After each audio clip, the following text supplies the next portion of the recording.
Week 1 of OTAs is in the books, and we had a very strong presence from our veterans, which leads me to believe that they are gearing up for an unforgettable season. Also, this week, there were several insightful pressers that we will discuss. All of that and more coming up next. You know why you're here. Let's talk Ravens with Yolanda. Let's go.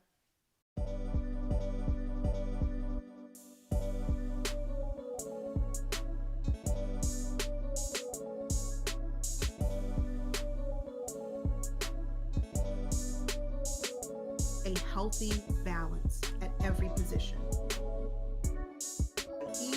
If they brought in Derrick Henry,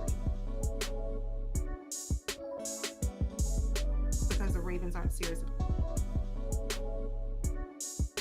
Eric DeCosta's make or break season, off season.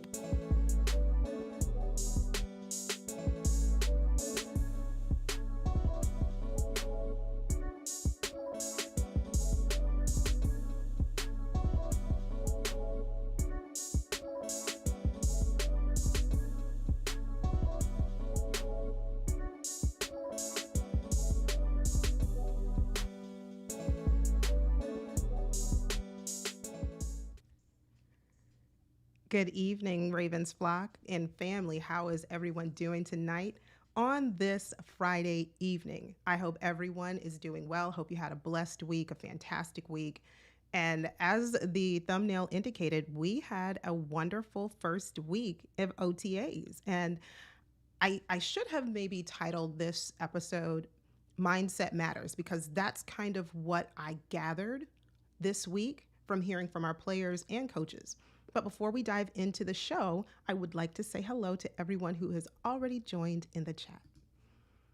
First up, we have Brandon Bazel. Always first. I love it. Thank you so much for your support, Brandon. I hope you're doing well.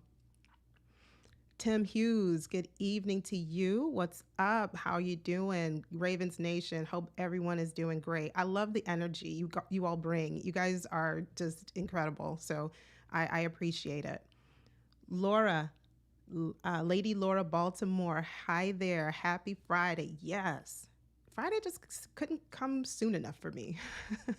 I was a little under the weather today, but I started feeling better as the afternoon went on, and I realized I was like, wait, I have to live stream. I don't have to live stream. I get to live stream tonight because it is such a privilege to do it and to interact with you also.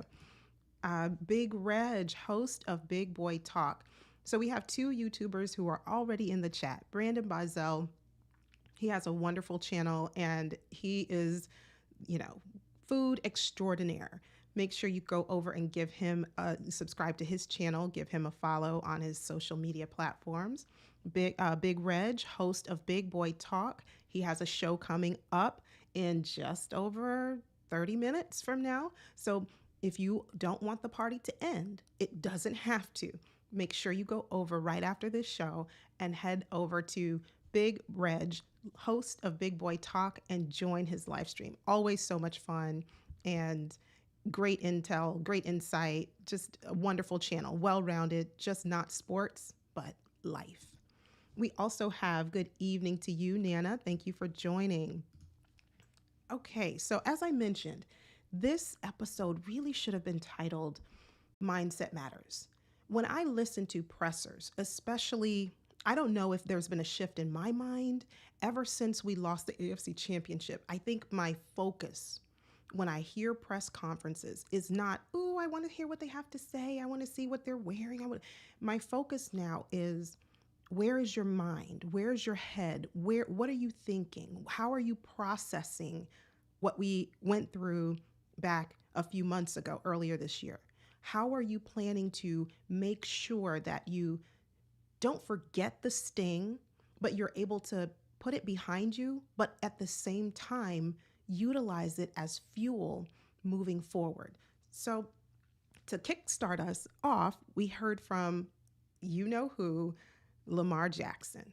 I love it when he takes the stage. I love it when he gives press conferences because I love Lamar Jackson. I just really think highly of him, not just as our quarterback, right? But as a person. I really appreciate the fact that he's caring. He cares about the community. That's for another day. Let's talk about what he had to say. And I have my notes, so if I'm looking down, it's really because I couldn't keep track of all of the press conferences because there were quite a few this week, but I want to make sure I keep them all straight. Lamar Jackson, everyone seems to be really infatuated about him losing weight and slimming down. I mean, he lost weight. Okay, he's smaller, but can he still play?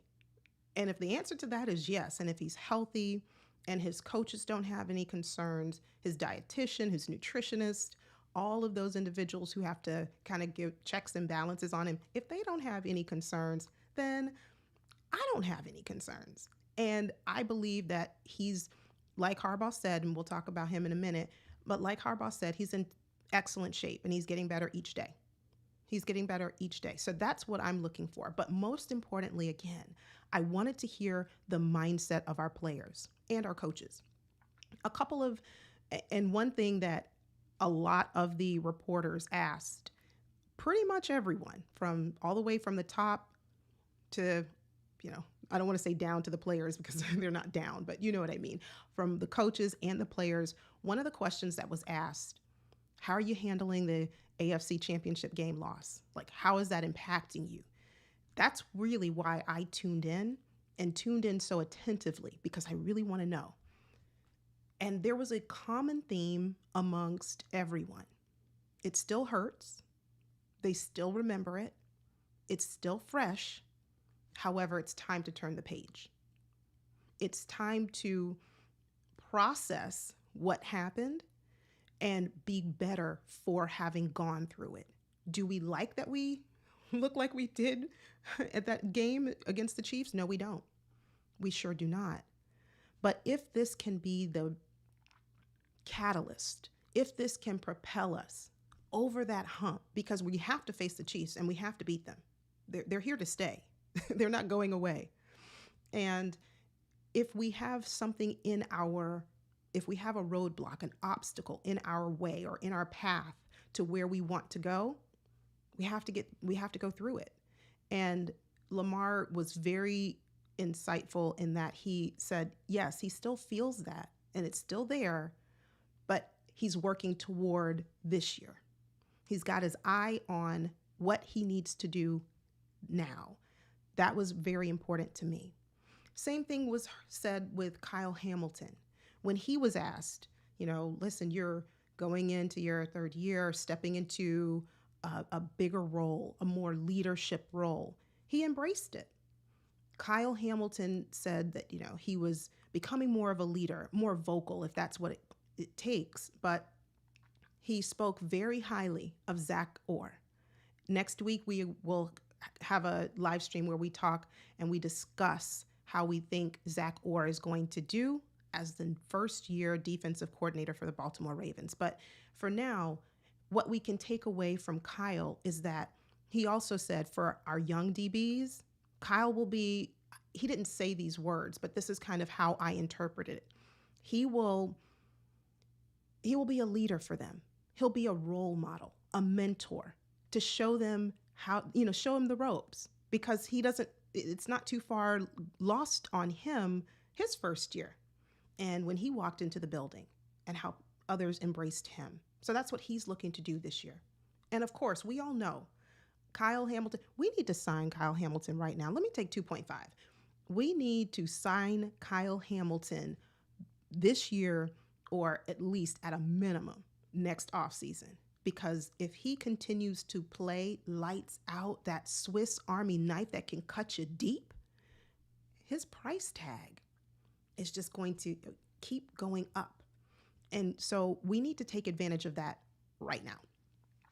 Another thing that Kyle mentioned, he was asked about, how are you feeling about having 3 games in 10 days?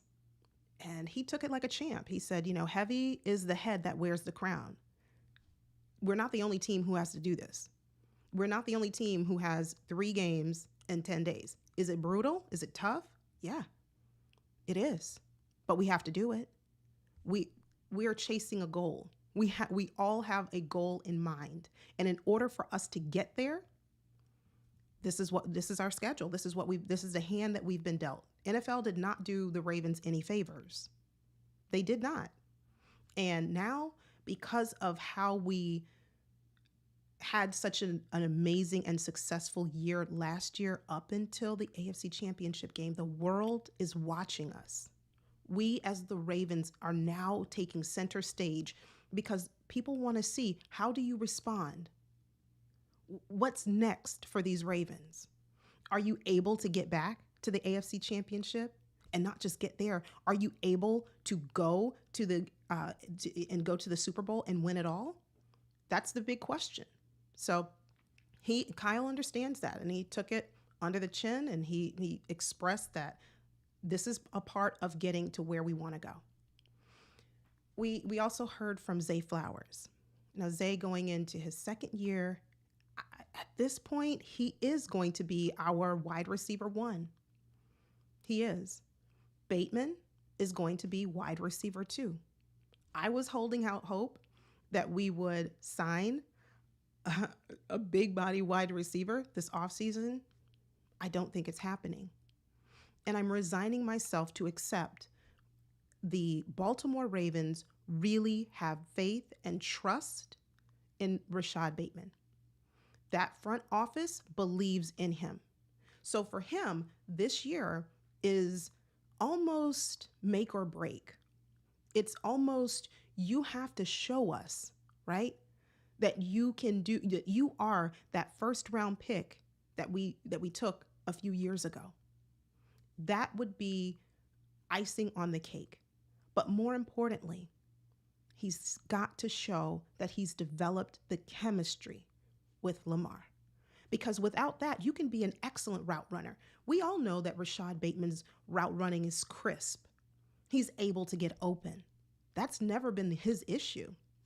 Obviously, health plays a part in it. He has had his challenges with injuries. That's no surprise there. But we can't ignore the fact that even when healthy, Lamar and Rashad Bateman have just not seemed to be in sync. They're working on that now.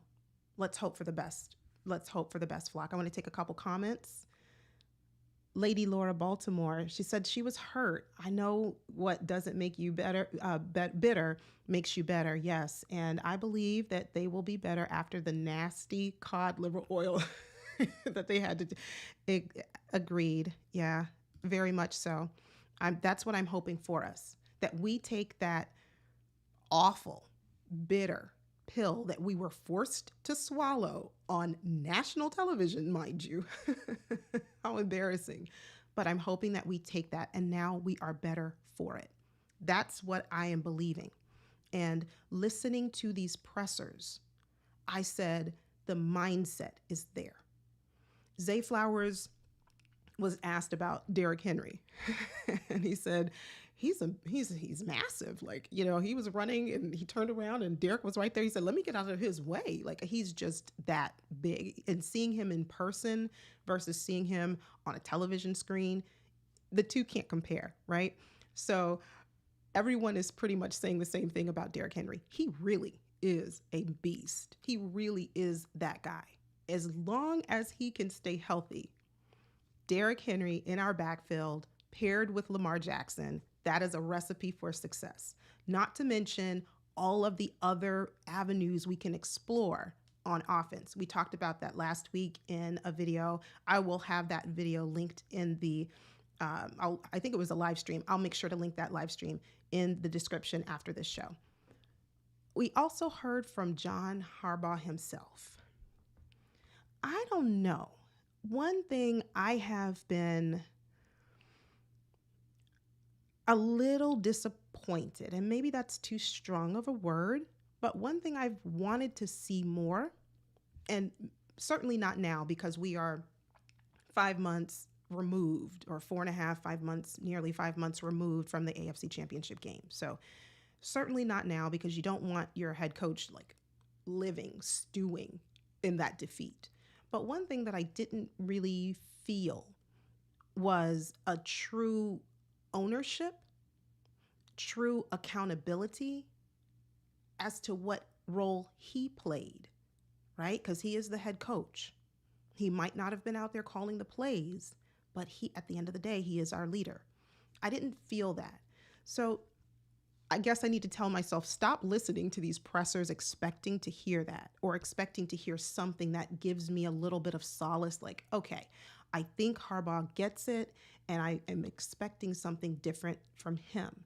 And I'm not quite there just yet. And I don't know that I will be. But what Harbaugh had to say, just a couple of points, because the major takeaway from me was the next presser that we'll dive into. Harbaugh believes in Voorhees. He's very confident in the offensive line blocking and protecting Lamar Jackson. And even though Voorhees has not played one single snap in the NFL, Harbaugh has all the confidence in the world for him.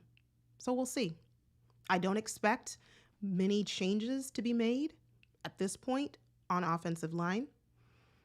It would be nice if we were able to pick up a Dalton Risner, but at this point, unless they're just waiting until closer to the time of the season, last year we signed at the last minute Kyle Van Noy, and I think that was a game or so into the season maybe, but we also signed very late into the offseason, close to preseason maybe. So I don't know if we're waiting like we did last year, but if we don't, that's okay. We have our offensive line. Let's hope they can hold up, because that's what matters. Let's hope they can protect Lamar, block for Derrick Henry, open up the lane, and just be the pathway, right, to success that we know that they can be. This is where I really get excited. This is where I got excited this week when I heard from the next person, Todd Monken. Hearing from Todd Monken was where I really felt accountability was taken. I felt when I heard from Todd Monken, and remember, he hasn't really given a presser since that AFC Championship game loss. I think he did one interview earlier in the offseason, but nothing formal, not a true presser. What I heard from him, I said, okay. Because remember, mindset is what I'm focused on. The mindset starting from the top all the way down. A couple of key points that Todd Monken said. It was important for him to not try, and he said, over here we have a clean channel, so I'm not going to use the word he used, but he said, I'm not trying to justify the mess of a game during that AFC Championship. He all but said, you can't control the game if you don't run the ball. Another thing he mentioned is, we've got to run the ball better. I took a pause when he said that. I said, you have to run it better? Or did he mean more? Because certainly the handful of touches that our running backs had during that game, it was awful. It was to be a run dominant team, a run first team, and to not run the ball. Again, we've talked about it several times on this channel. You don't deviate from your identity, especially if it's working. If your identity is working for you and you've built a name around that, you keep going with it. You stick to it. Now, if you're unable to run the ball and the defense is just reading you and you're not able to be successful, then okay, you have to be flexible. You have to change it up. You have to do whatever needs to be done by any means necessary to put your team on the pathway to success. I'll say hello really quickly to Jose Garcia. Hi, Jose. Thank you. He is one half of Lunch Break Hot Take. He and his brother, Brodney, do a live stream every Wednesday at 7:15 p.m. Eastern Time. Please make sure that you head over to Lunch Break Hot Take and give them a subscribe and follow them as well on their socials. We also have the Woo Pig Podcast. How are you tonight? Thank you for joining. If you enjoy Arkansas, Razorbacks, football, basketball, please head over to the Woo Pig podcast because they're doing it big. They are doing it really big over there. So kudos to them. Yeah. Lady Laura Baltimore said Monken was transparent. Yeah, I liked it. I did too. I really did. He was very transparent. And that's what I felt we wanted to hear as fans. We wanted to know that they saw the same game that we saw. They felt the same sting that we felt, but only more, because this is their livelihood. This is their job, right? And for us to get so close and not be able, we were knocking on the door, but not being able to be let in. You imagine driving 100 miles, 1,000 miles, all the way, you make this long journey across country, right? You get there and you're expecting someone to be home. You've told them that you're coming, and you've knocked on the door and nobody answers. It was kind of like that type of letdown. Only worse. Tanja says, if this O-line shows up, I'm going to be so happy. Me too, Tanja. Me too. They are young. They might come together, and I hope so. That is it. They're young, and the leaders that we have Ronnie Stanley. And we know there's always been the question of not whether he's going to be a good player, just can he remain healthy? The other veteran, I'm going to call him a veteran because he's not a rookie, Ben Cleveland. Those are who we have lined up right now as it stands to kind of mentor these younger offensive linemen. We also have at center, obviously, Tyler Linderbaum. And behind him, I think, is Nick Samick. I don't know if I'm pronouncing his name right. So we do have some veterans, hopefully, that will be able to mentor, to guide the newbies, hopefully so. But if the O-line comes together, like Tanja said, we're in for a ride. We are in for a treat. Yes, please, I see the like buttons. Please, if you are enjoying the show, take 2.5, hit the like button for me. It really helps the channel out. I would really appreciate it. And we have with us tonight James Hicks. Okay, I see y'all over here talking the talk. Yes, thank you. Thank you for coming, James. I appreciate it. Head over to James's channel. He tells you everything you need to know about technology. So if you are into all things tech, he's going to help you. He's going to simplify it for you where even a novice like me, can understand it. So make sure you head over there and check him out.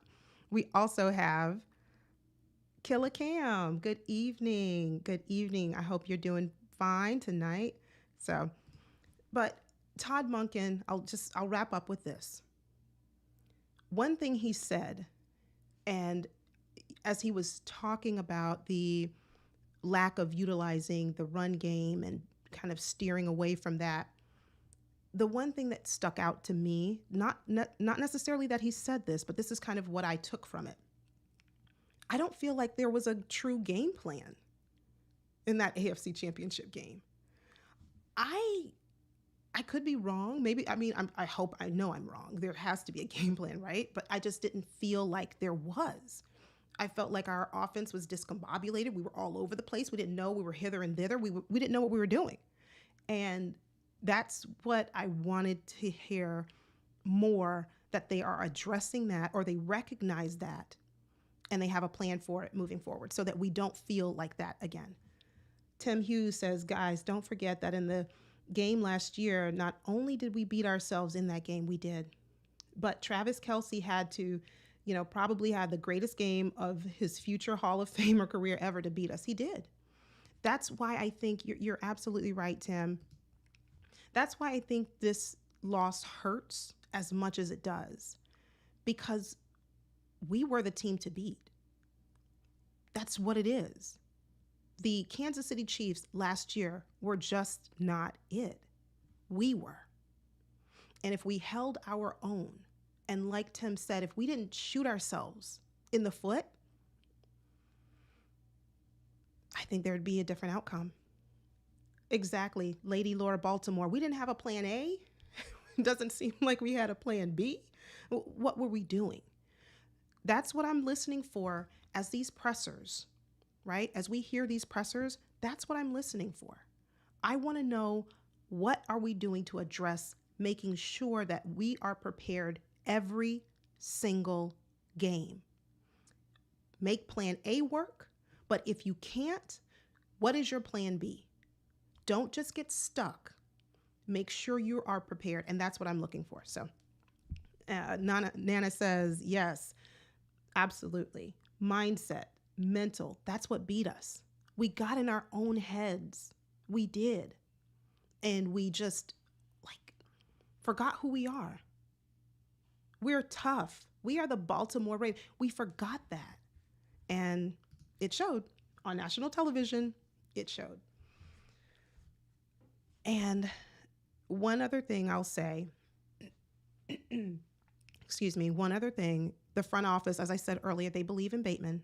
He has to step up. And that's kind of what I took away from Todd Monken. He believes in Bateman as well. He knows that Bateman has had his challenges, but he mentioned Bateman here again. Questions were asked about him.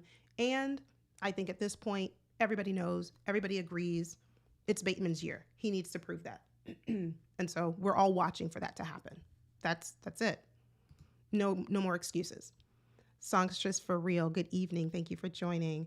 I expected halftime adjustments, but we all saw after half it was just more of the same. Yeah, that's right. That's what we need to improve. That's where I think we have the most potential for improvement, right? I think if we focus on taking what's given to us, if we take what is given to us and we change to make ourselves better, those in-game adjustments, that's what matters. Absolutely. I agree. And last topic before we head out of here, Jamal Adams. He came in for a visit. Safety, Jamal Adams came into the Baltimore Ravens for a visit this week. And now I know safety, depth there in that position is a must. It's an absolute must. The question is, are the Ravens wanting to sign him? Should they? I think because John Harbaugh mentioned that he had a kind of a, I don't want to say a rapport, not a relationship, but a rapport with Jamal Adams from years ago or months ago. He just almost seemed like it was a familiarity between the two.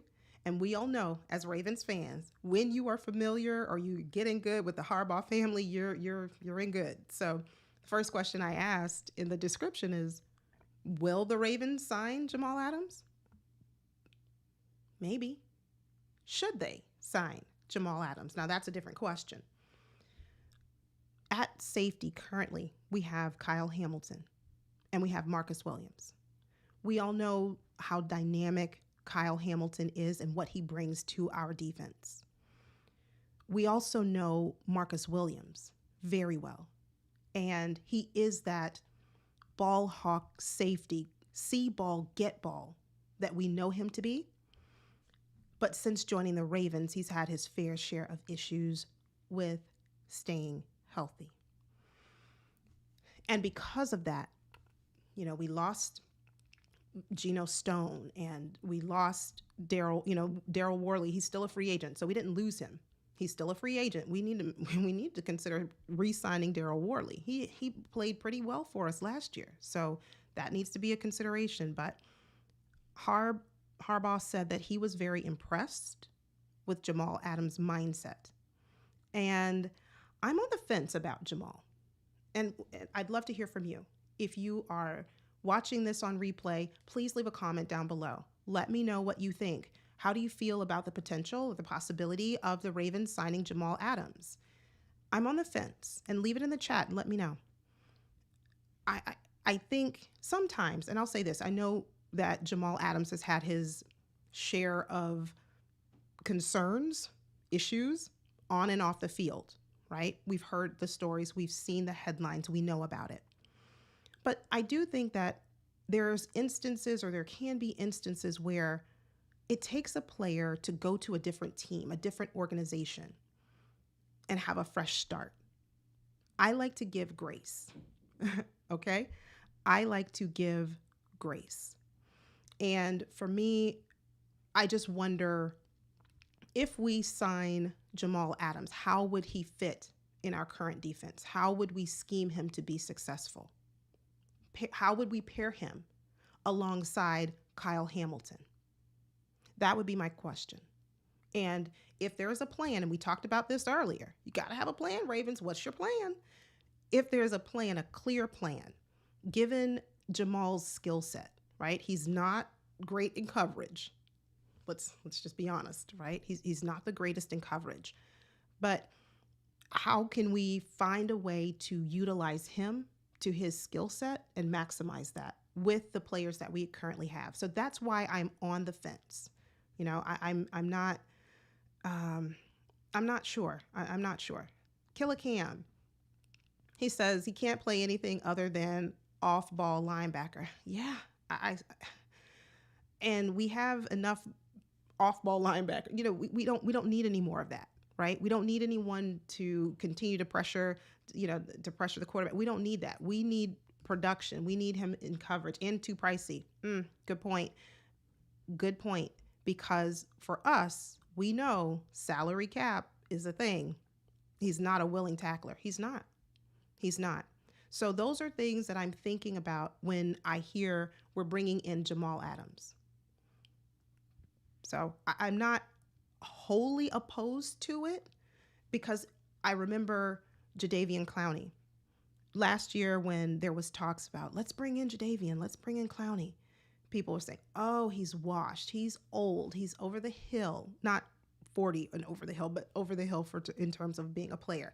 He's old, he's this, he's that, he's not, he's disagreeable, he doesn't get along with his teammates. And we brought Clowney in, and to a lot of people's surprise, he was one of our best signings last offseason. He really was. Excellent teammate. Excellent producer on the field. What more can you ask for? And honestly, I was sad to see Clowney go. I really wanted him back. I knew it was not going to be possible to have Clowney and Van Noy back, but I really wanted Clowney back because he was just that good for us. He was. Killer Cam says, maybe if Simpson is not cutting out, the expectation is that Simpson is going to step up. He's going to have to. We can bring him in as the will linebacker in season. Maybe. That's an option. That's an option. Certainly.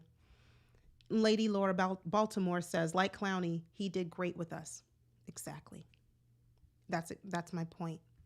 So those are just things that we can think about, ponder. Obviously, we don't have any control, right? We don't have any say or any control over whether these Baltimore Ravens, who they sign, who they bring in. We just talk about it on this channel just because, well, that's what we do around here. We just like to talk. That's what we do. We discuss all things Baltimore Ravens. Well, that is it for tonight's show. Please make sure before you get out of here, make sure you hit the like button. And if you're new, welcome. Please hit subscribe. It would really, really be wonderful, and I'd appreciate it if you would join the family.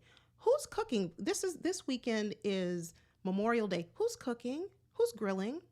You want to invite me over?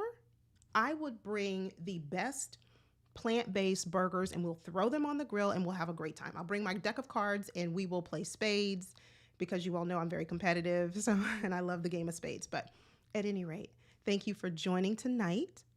Please take care.